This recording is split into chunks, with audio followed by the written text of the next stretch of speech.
Hello and welcome to the War on Dad Bods podcast. Today I'm here with Jamie Wheaton. Jamie, how you doing? I'm doing great, Matt. How are you doing? Awesome. Today's big question, are you stuck in your career? Do you want out? Are you reimagining your future? Well, this is James Wheaton. He helps professionals transition from unfulfilling corporate careers to purpose-driven work. Having navigating his own career shift, he combines proven coaching frameworks and strategic goal setting to guide clients through change with clarity and confidence. Through one-on-one coaching or through his signature three-session rapid result program, he helps high achievers break free from stagnation and create meaningful success. Are you stuck in your career? Do you want out? Jamie, thanks for being here, man. Hey, Matt, thanks for having me. Can you start off by telling us a bit about what attracted you to coaching and your profession and who you are and who you help? Yeah, to go into what attracted me to coaching kind of, takes me really through growing up from the point of being a little kid through college, through my first jobs to kind of where I am now. Um, I grew up with two parents that were very nurturing and caring. My mom was a teacher, my father was an engineer, and the two of them really put instilled in me a love for education, even though I wasn't great at school. I loved to learn and really a caring focus. So I got into HR after college and spent a long time in human resources doing various things. But all the thought that, hey, every program I'm putting together is helping somebody in this company. And then I actually ended up owning two kickboxing studios. And that brought me into really coaching people from a different aspect, both from a training aspect on the mat and uh, just helping them get past their own barriers as they were working on some of their fitness goals. And so now, since I've closed those studios, I really kind of just gone whole focus into coaching and looking back at my career, the thing that I can really help people with is transitioning their careers into something different, into something more. Maybe they love their career, but they want to learn how to get ahead, get further in their career. I can help people do that as well. So, coaching is giving me a way at this point to give back, to help others navigate their journey, and gain some clarity and confidence as their values change in their personal life and their work life. Awesome. A lot of good experience. Um, what is something that only someone with your experience would know? Working with people, seeing patterns. So, I'm going back off my own experience. And experience counts for something at some points. But Definitely. when you're making these changes, like as an example, the first really big change I made was going from HR to owning kickboxing studios. There is an incredible excitement that is there. It's like, well, I'm going to open up a kickboxing studio. What the heck? That's new. And then as you start getting into it, there's, you know, I think naturally some self-doubt might creep in. Um, when I started telling people, oh yeah, I'm going to open up a kickboxing studio, all of a sudden I started, feeling a fear of judgment. What are other people saying about this? And then eventually you kind of get moved past that and you get some clarity and confidence and all of that stuff that you kind of go through kind of fades away and you start getting into your own rhythm, your own confidence, um, and your doing as opposed to just overthinking. Yeah, so I think that's, a common pattern for people to be met with some resistance, to get some failure and have to, that self-doubt creeps in for every entrepreneur, anybody changing something and going in a different direction. Yeah, absolutely. So when you think about just somebody who wants to, I went from being going through like my own consulting time to working in corporations. I had reached a high level, as head of HR for two companies, head of comp and ben for another company. And, I could have easily taken the route of going into another corporation and even looking to do something different in a company.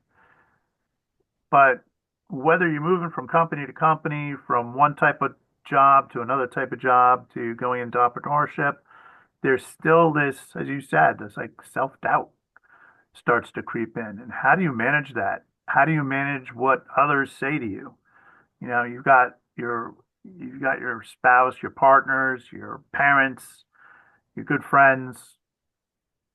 They may not be on board with this. All of a sudden you're changing, you're coming up, hey, I'm going to change, and people aren't necessarily always ready. So how do you navigate through all of that? How do you get people on board? Those are all things that can help you move quicker and more effectively to what you want to eventually be doing. Yeah. And navigating that, it's easier when you have someone that's got some experience who's already been there and already done it. 100%. In your coaching, have you ever used any unconventional techniques or exercises that you got some unexpected but good results from? You know, it's usually, wow, I think in every coaching um, session and relationship, I typically will find my clients, with what's normally called their aha moment, where they're really stopping and thinking kind of deeply. Um, just the other day, I was having a session with a woman that um, she was looking to do some digital marketing, and part of that means putting things out on social media, making videos and putting them on social media. And she was scared. She's like, what are people going to, the typical thing, like, what are people going to think? How will they use this information? And, we talked about it for a little while. And I finally asked her, it's like, how often do you go to the store? And she stopped and said, every other day I might go to a store. And I said, when you go into those stores, do you stop and think about what people will say to you or think about you as you're walking through the store? And she said, no. I said, well, more people are going to probably see you at the store than see your videos all the way through. Yeah, all right. And Especially at first. and that made her really stop and think about that. And as part of that session, she agreed to put out 3 videos the next day, and she did. And they all got views, and I sent her an email and said, through those 3 videos, you had about 1,600 people looking at those videos. How does that make you feel? Have you heard anything from anybody? And the response was, I feel great.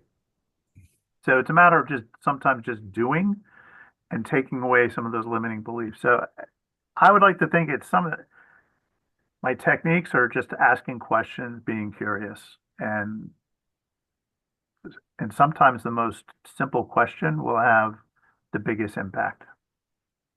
Yeah, one of the things I've been seeing float around my feed lately is, I just don't feel ready to take the next step, to do the next thing. I'm just not feeling it yet.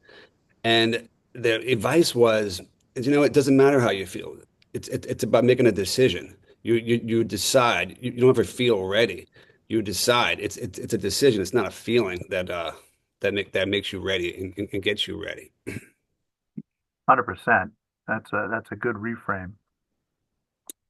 What are so talking about health, talking about relationships, because these are a lot of busy dads, a lot of dedicated men. In relationships, there's low-hanging fruit everywhere. Um, what is the lowest hanging fruit that can make someone's health and or relationship better? Well, the lowest hanging fruit to me is, you know, it's going to be different for each person, but whatever that fruit is, it's the one thing that you can do starting now. Mm, So if you and I were in a coaching session and you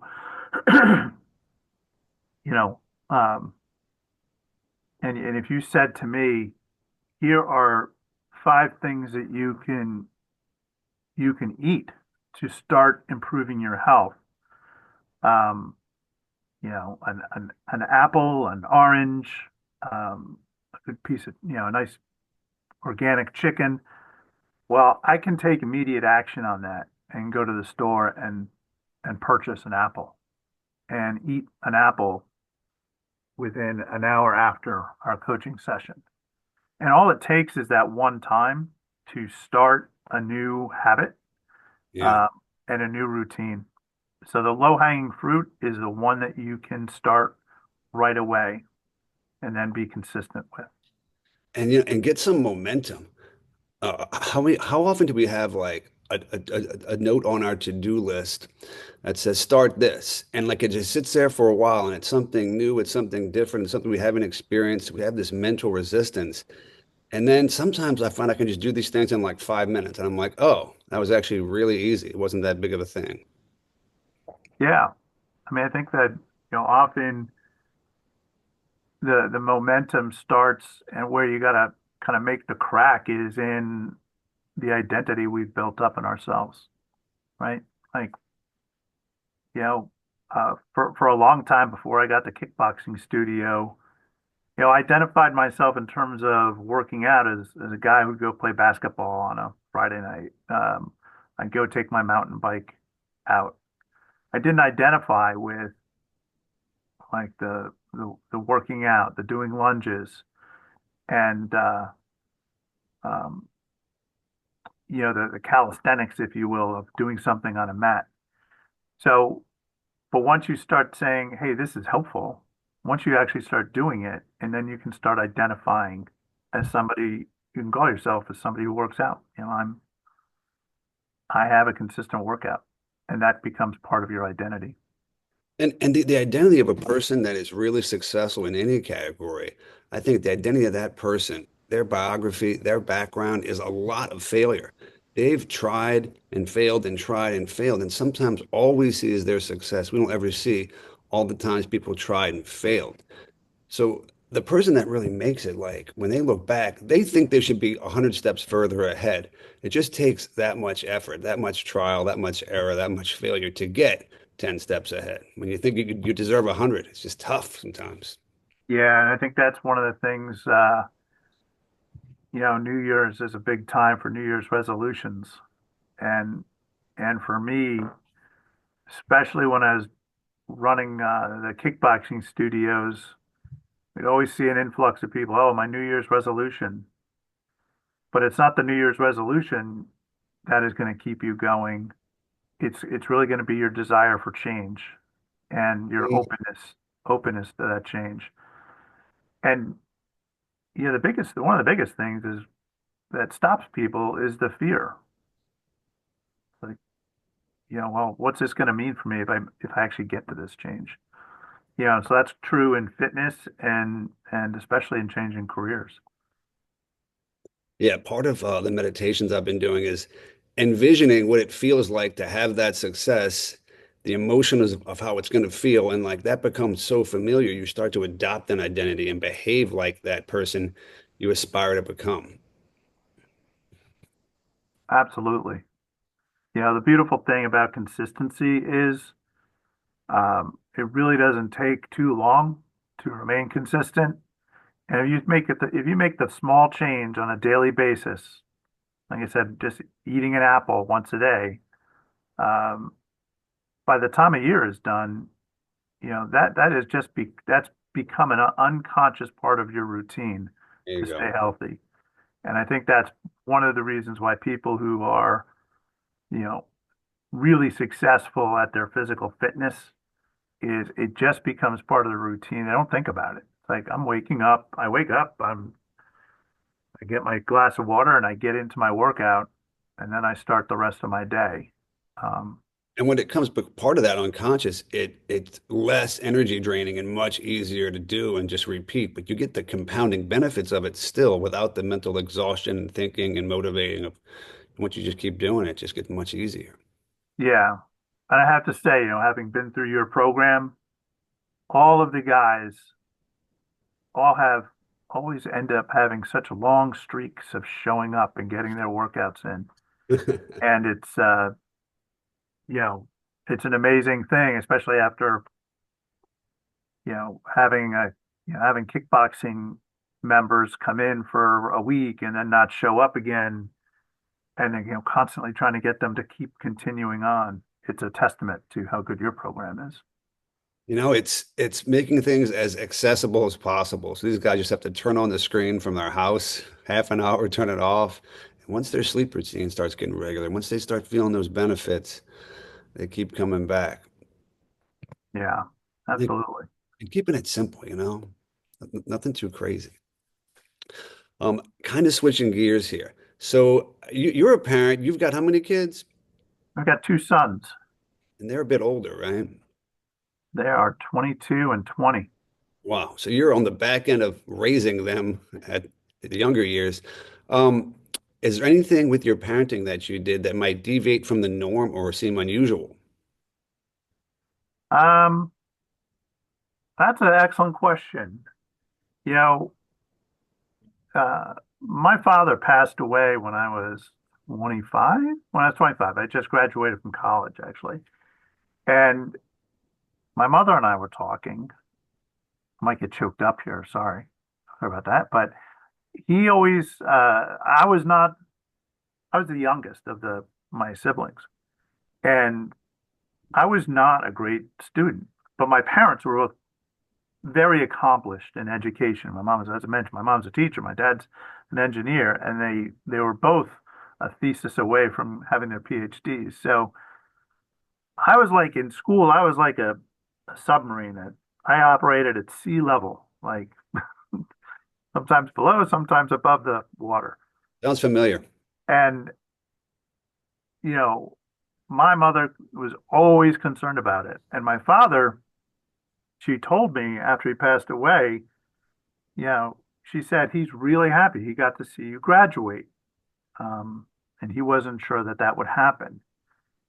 And he always told me, because I would always tell him I was worried about you and stuff. And he always said, when he gets to 30, take a look and see where he's at.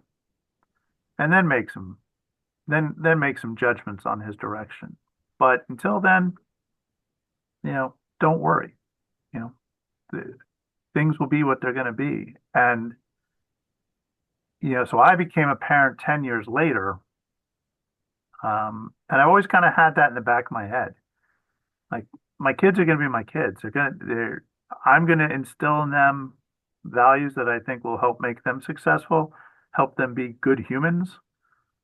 And they're going to have to go from there. And they're at their stages of life right now where they get to they're deciding where they're going to go from what they've learned so far.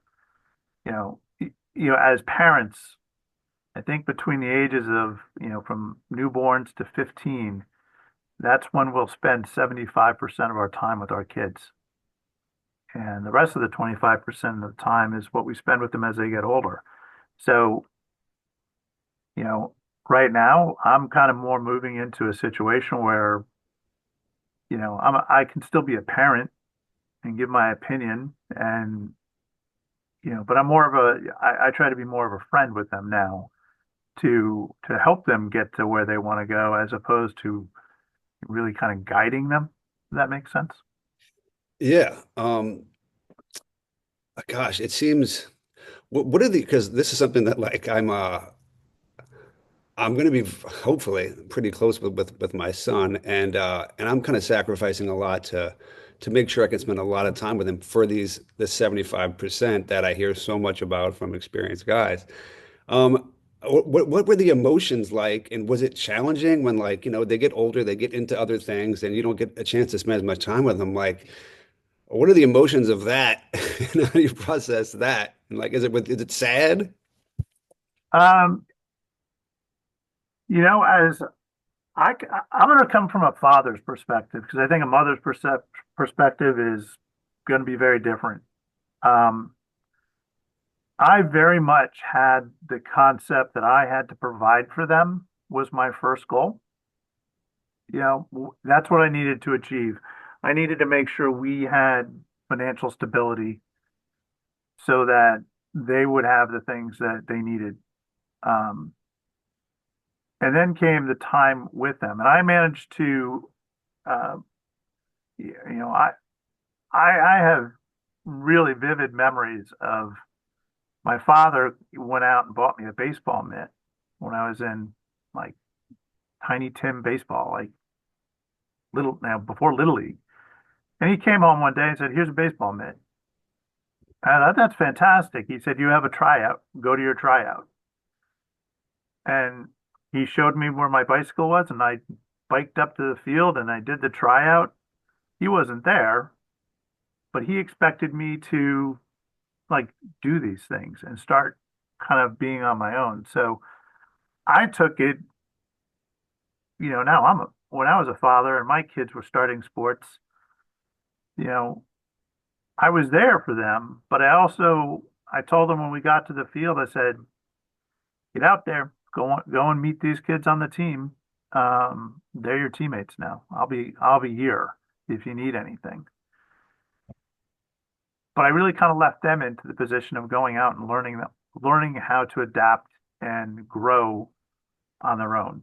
And they did a great job. I mean, leaving kids to do kids things to me is one of the great ways to have them learn good life lessons. Yeah, it's like the opposite of helicopter parenting. 100%. So they get more resilient, they get strong, and they develop confidence when they solve their own problems. That's right.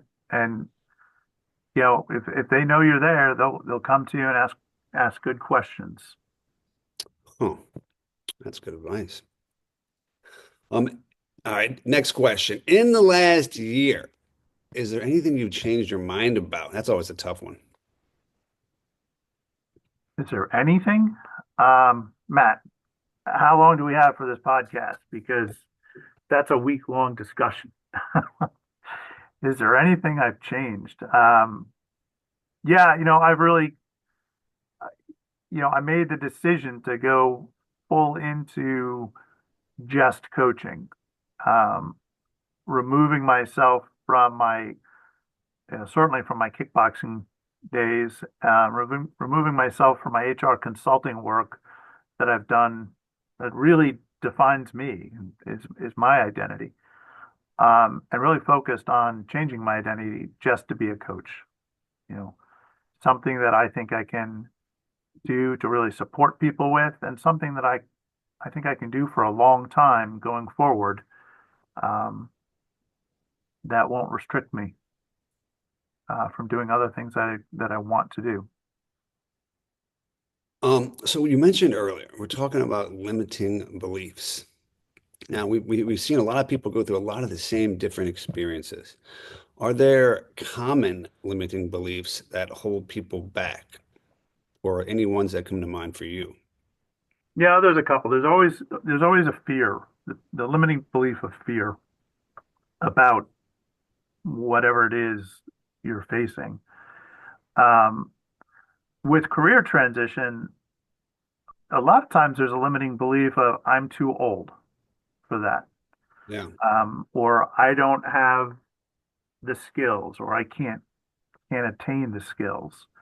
So those are very common limiting beliefs, and um, one of the ways that I address them with my clients is to have them, essentially future pace them a year out, and said, and what if you could have it this way? What if, you could attain these skills? What would your career look like? What would your life look like? And, you know, put them and try to get them into that frame of mind of thinking a year from now, so that they think in the frame of literally being a person who is operating in February 2026, as opposed to thinking about it, live it, become it, become that person in February 2026 after you've attained the skills.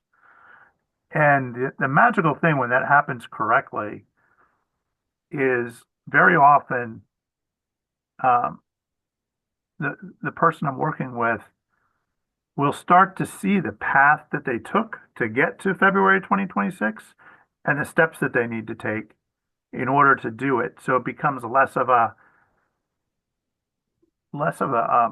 struggle for them to make the leap from February 2025 to February 2026 and all things they have to do. They think of it from this frame point of, I've done them already. Mm. Having that vision and then looking back from that vision, that might be able to help you put some of the pieces together. Um, but along that journey, people are going to find frustrating situations that that they have to overcome. Like that's inevitable. Do you have any personal stories in your life of like a frustrating almost block and maybe you've eventually found success through it? Oh boy. Yeah, I can't think of anybody who probably hasn't, but when I was working in New York for Citi, huge company working in their investment bank, and I started the when you're working in those environments, it's demanded that you work, you know, 10 plus hour days on the daily. And I had two young kids. My sons were 1 and 3 when I started working there. Um, and I realized I wasn't getting any time with them, and I was leaving my wife with all of the work because I was working so much. And I fell into the trap of, well, I can't change this. What would the next job look like? Because, can I make as much money as I'm making now? Um, do I really know what to do? But I put myself out there. I actually put myself out there for a new position, and I got the new position.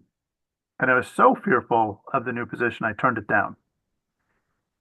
And then I worked another month or so to get through this big year-end cycle that we went through.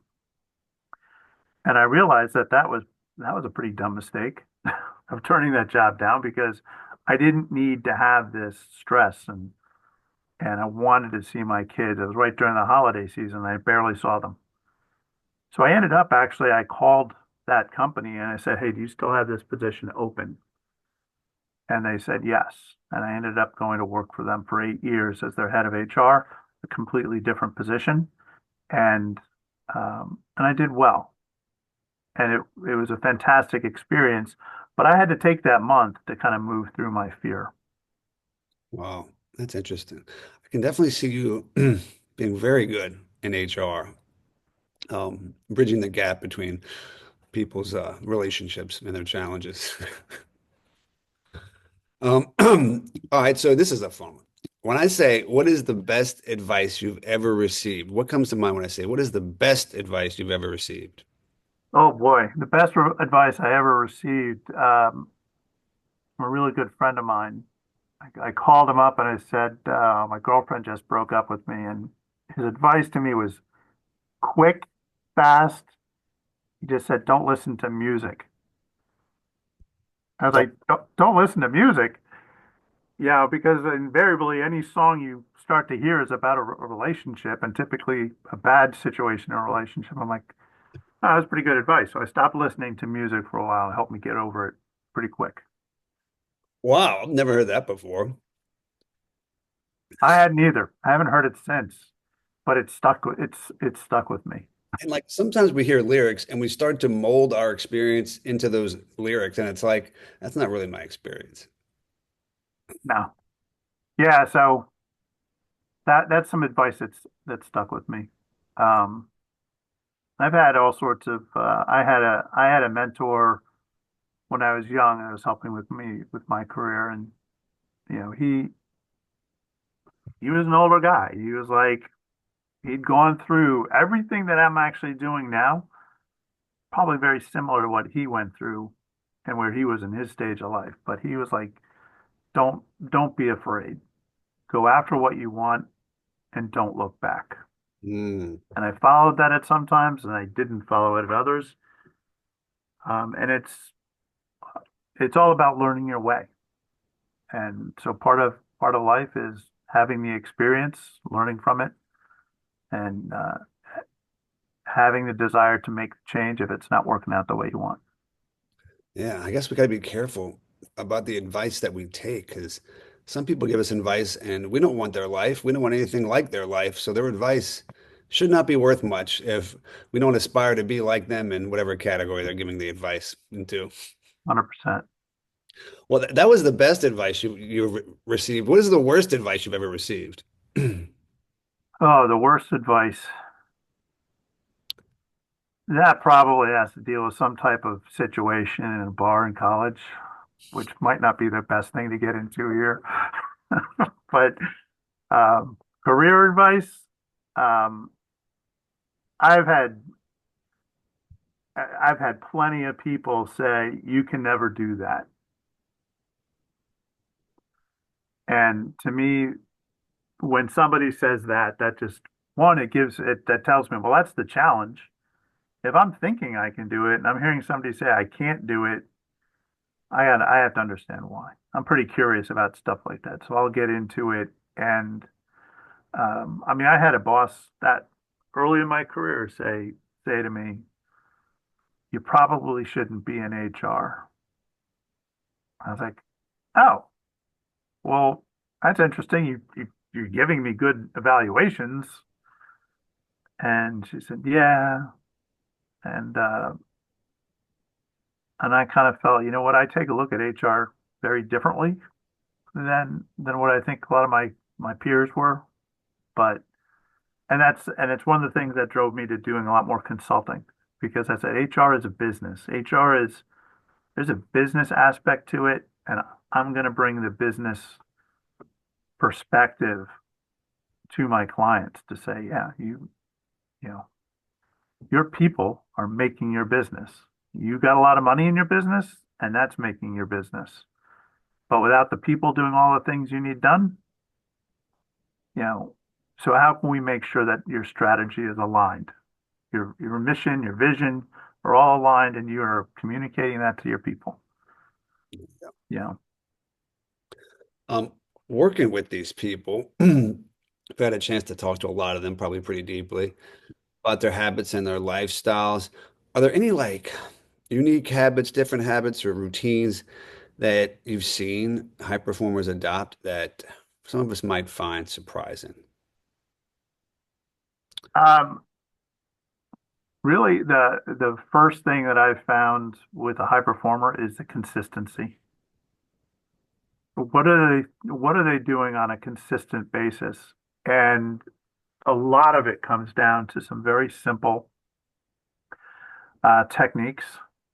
Um, Journaling, scheduling come to mind first. Like they take a look at their time and they say, how am I going to use this time to get what I need to get done completed? The other thing that high performers do is they're typically really good networkers. They start to understand what's the impact, what are the desires of other people around them, and they work those into their work products and into their thought pattern. Wow, that's really interesting. That's really good business advice is focusing on networking is big. And then the other one, like I see so many people that don't write things down. Like I'm working with someone now and they're really helping me with something, but they're naturally skilled, but this person does not write things down. And I'm like, man, like wouldn't you be so much better if you like wrote down some notes on the people that you're working with? And some people just like to wing it. But looking at your schedule, looking at the ways you're spending your time, I think journaling is a great way to reflect on how you're investing your time and sort of just psychologically being organized. And I think these two things are, I think people that are really good at the scheduling and the organizing are not so good at networking. I think people that are good at networking might not be so good at scheduling and organizing. So if you're listening to this, I'm wondering which one you are, and how do you do more of what you're good at, and how do you repair any weak links that you might have? The people that are good at scheduling and organizing their day will put in the time to network. Yeah. So it becomes part of their day. And now when I first entered the workforce, I remember my department, we all went through um, a Covey time management program. Um, Franklin Franklin Covey time management program. We had these big, thick binders and schedulers, and we all wrote in what they did to follow up to see how well they were working was they took a look at our work output from the departments, and they found that we actually, by using these schedulers, we actually performed higher Hmm. than the previous quarter, after kind of talking to us about how the schedulers helped. So if I went to my counterpart, my peer, and I said, I have these things down, and she had these things down, we knew exactly what we were going to be working on so that when it came together, it worked. And that was all handwritten. Nowadays, if you're starting out, there's so many great tools that make this easy for you. Yeah. Like I spent time writing things down, but now you can just say, spend 5 minutes recording something, run it through ChatGTP and say, please give me my schedule for the day. Wow. And it'll pop it right out. So Yeah. what took me 15, 20 minutes literally could take somebody, 5 minutes to pull together quickly. Wow. So I could literally say, I could just wake up, I could turn on my phone, I could talk into the chat GPT and just have it dictate as I talk. Hey, here's my day. These are the big things I have to accomplish. Da da da. Da. Create a schedule for my day. And it'll give you like just follow this script for the day and all your problems will be moved forward. It'll give you a script. I'm not sure about solving all the problems as you move forward, but Well, we get I'll closer. tell you what you got to work on. Yeah. It'll keep track of like, this is the thoughts I woke up with, and this is, I agree with this, and I'm moving forward. So, that way, you think about AI and how that's impacting the workplace, but AI is really ultimately, it's another just tool to help you perform better, not to overwrite your life. It doesn't have to take over, it becomes a tool. Yeah, that's the big misconception. It's like, am I going to lose any skills or, and I was actually talking to Marcus yesterday, Coach Truman, and we were talking about how like I was like, but like I don't need to know how to ride a horse. And Marcus literally has like retreats that involve horse riding. And Hmm. it's like, well, the point of the horse riding and this retreat is it creates an adventure for everybody and it helps us communicate, it helps us be out, and there's other skills that get developed. He's not using the horse for transportation. So I don't need to learn how to ride a horse now. I need to learn if I want to use horses as a tool to do something else, great. But I need to learn how, like, I don't have to learn how to build a fire right now. What I have to learn now is how to use these tools to really leverage my time and my energy so that it can free up me so I can move forward quicker and accomplish things quicker. So I don't have to sit down and write my schedule all morning. It'll Right. just Yeah. I want to take you through actually, let's go with what is one random skill that you have that most people may not know about? Random skill. Wow. Well, I think that anybody not knowing me is not going to know any of the skills. So, um, one random skill that I have that I don't even know if my wife really knows about this skill, but if um, if I needed to, if you asked me to come up with a a cheer for a cheerleading squad, I can do that because I was a cheerleader at one point. That's so random. So that's a random skill that is deep down in me. Wait, this was high school or college? College. Wow, what a great way to network and meet women for a college Yeah. guy. Yeah, that's how I got into it. Smart move. So, Great ratios. All right.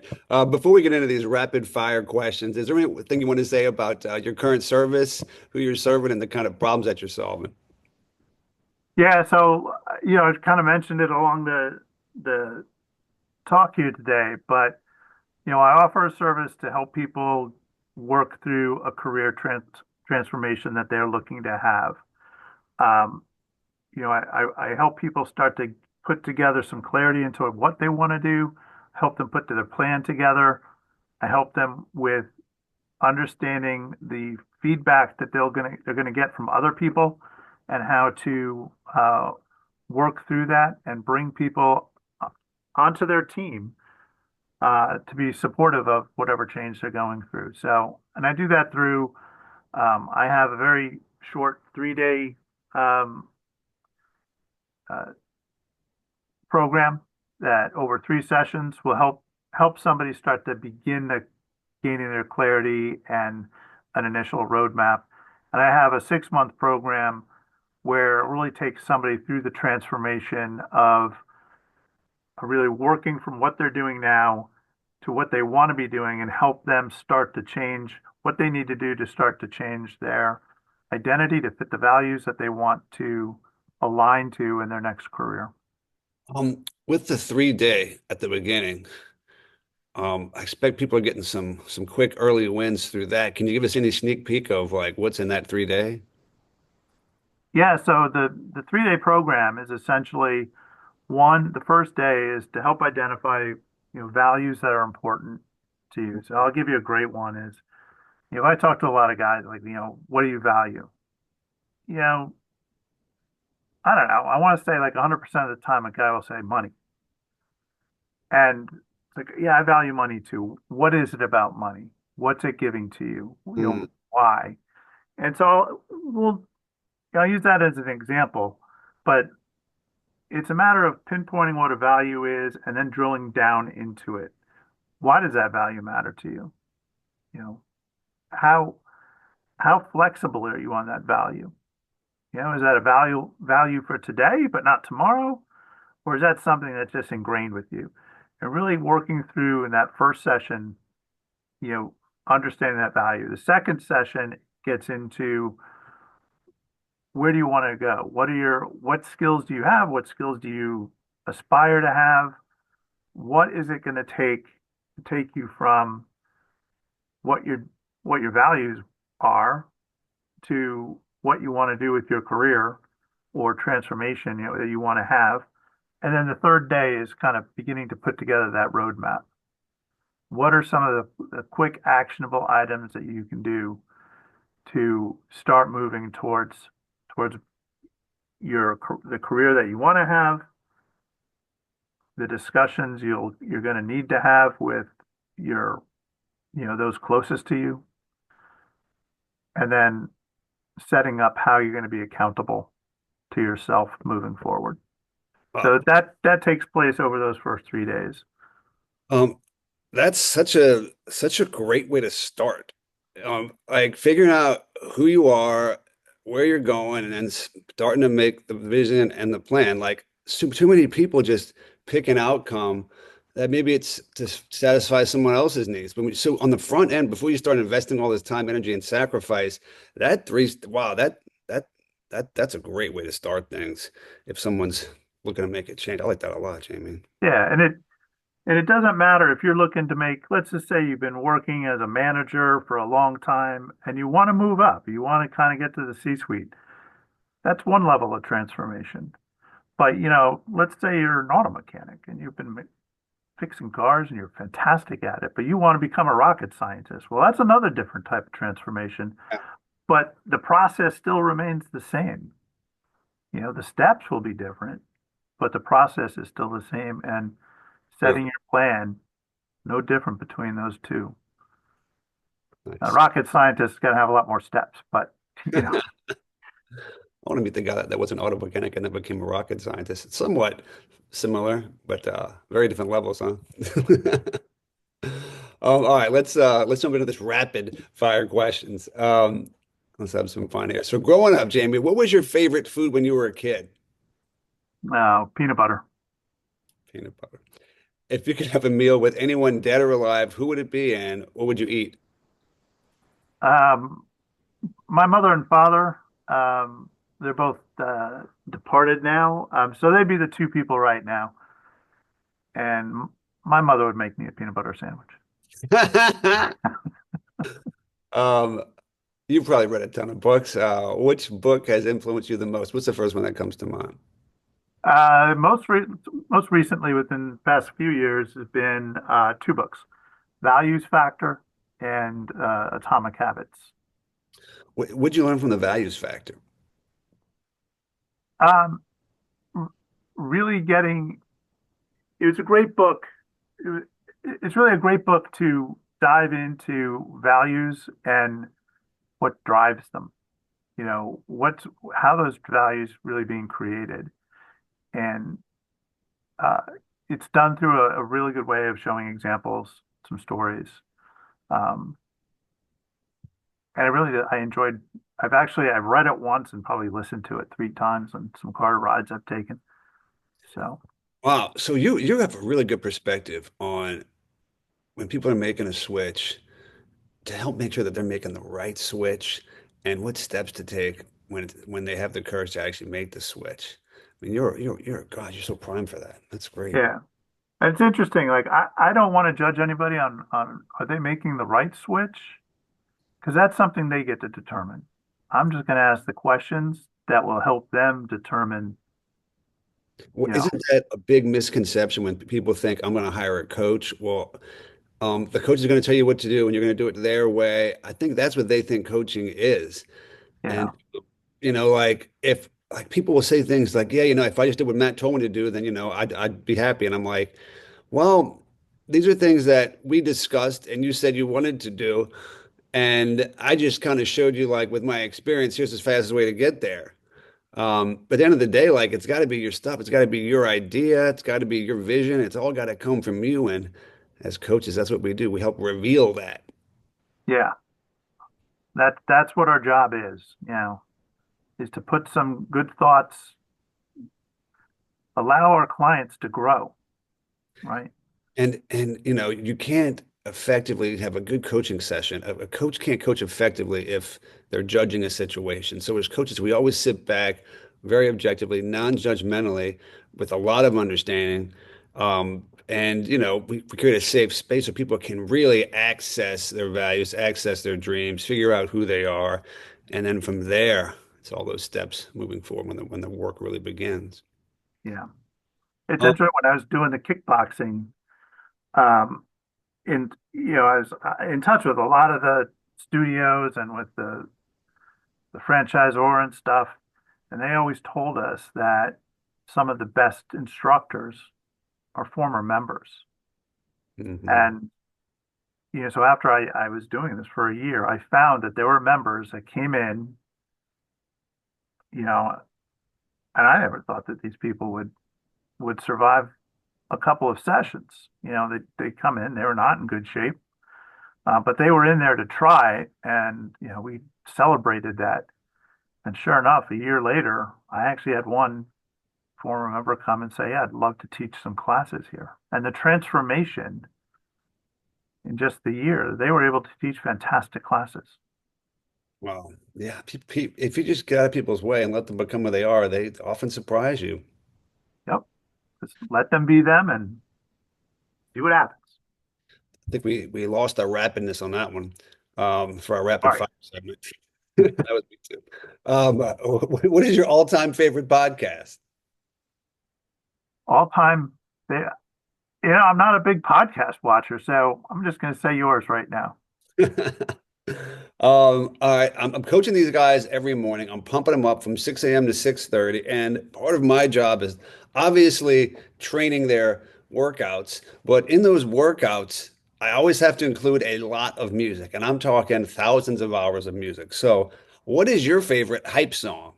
My hype song. That's a great question. Um, so my hype song, um, and I'm not so good with remembering names, but Tub Thumping is one. I'll actually listen to that before a coaching session. I get And knocked down, but I get up and get yeah, it. Yeah. so I'll crank that up. My dog will leave the room.